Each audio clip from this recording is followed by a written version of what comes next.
જય જગન્નાથ, જય રણછોડ માખણચોળ। આપણે જગન્નાથજી મંદિરના મુખ્ય પ્રવેશદ્વારની સામે ઊભા છીએ।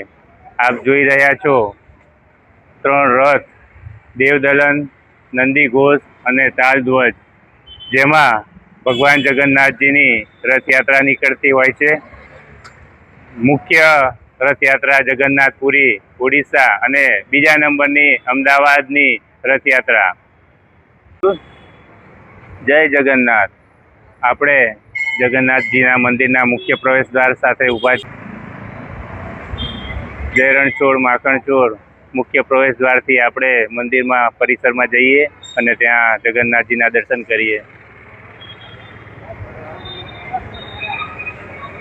જય જગન્નાથ। આજે આપણે આવી ગયા છીએ ગુજરાતમાં અમદાવાદ ખાતે આવેલું જમાલપુરમાં જગન્નાથજીનું મંદિર।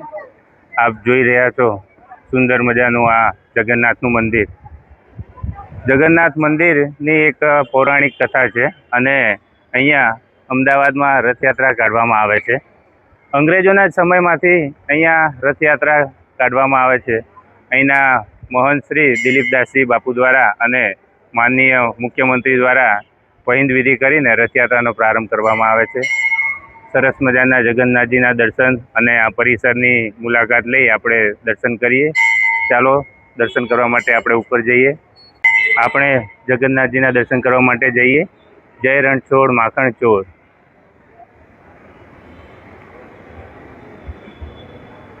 ખૂબ જ વર્ષો જૂનું પીપળાનું વૃક્ષ આપ જોઈ રહ્યા છો।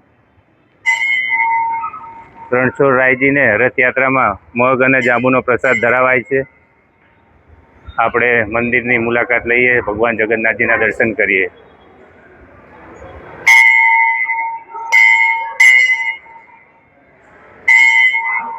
જય જગન્નાથ।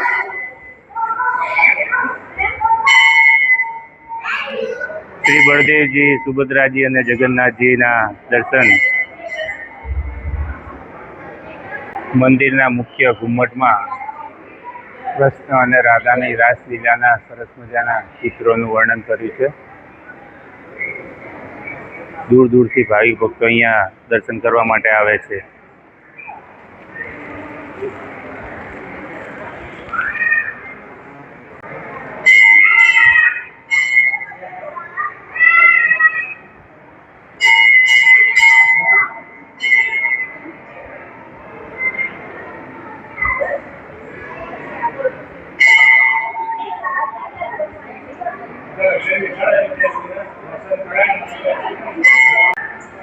જગન્નાથજી મંદિરની બાજુમાં જ શ્રી તિરુપતિ બાલાજી, રણછોડરાયજી અને શ્રી નરસિંહ ભગવાનની સરસ મજાની મૂર્તિ આવેલી છે।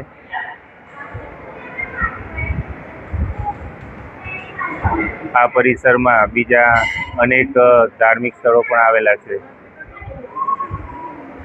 આપણે મંદિરની પ્રદક્ષિણા કરતા બીજી બાજુ જઈએ। જગન્નાથજીના ડાબી બાજુના કક્ષમાં ગુરુ દત્તાત્રેયનું સરસ સ્થાન બિરાજમાન છે। જય ગુરુદેવ દત્ત।